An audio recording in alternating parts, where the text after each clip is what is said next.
Salam, mən Zöhrab. Bu mənim mülki aviasiya yolumun hekayəsidir.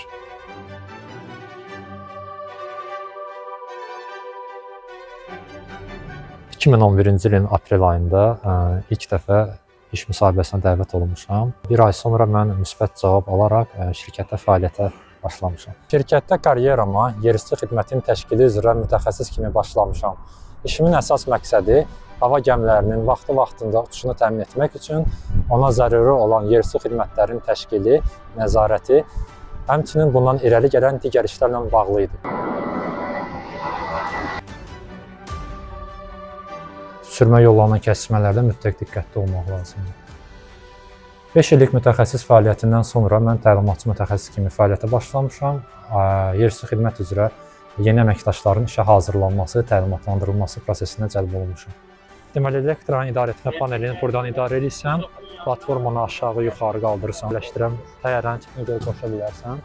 Həmçinin idarəetmənin platformanın endiliyinin qalxılmasını buradan da idarə edə bilərsən. 2020-ci ildə şirkətimizdə yeni yaradılan keyfiyyətin təminatı şöbəsinə aparıcı mühəndis olaraq iş təklifi aldım və böyük məmnuniyyətlə bu təklifi qəbul edərək artıq aviasiya üzrə karyeramda yeni bir fəsil başladı və mən beləliklə keyfiyyət sahəsində ilk addımımı atmağa başladım. 2024-cü ildən standartlara nəzarət şöbəsinin rəis müavini olaraq yeni vəzifəyə təyin olunmuşam və hal-hazırda bu sahə üzrə işimi, fəaliyyətimi davam etdirirəm.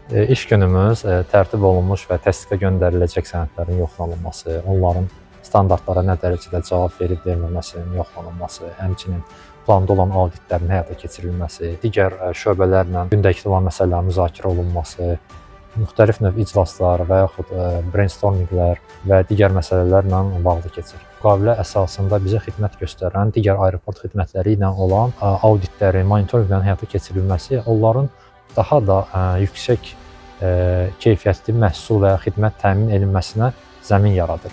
Biznes aviasiyada çalışdığım ilk işimdə təyyarələrin, hava gəmilərinin vaxtı-vaxtında uçuşun həyata keçirilməsi, onun üçün təşkil olunan yerüstü xidmətlərin vaxtında və keyfiyyətli təmin olmasından birbaşa asılı edir. Yəni bu amil təkcə mənim əvvəlki işimdə deyil, indiki işimdə də çox böyük rol oynayır. Mən bu sahədə ümumiyyətlə aviasiyada uğur qazanmaq istəyənlərə iki başlıca tövsiyəm var.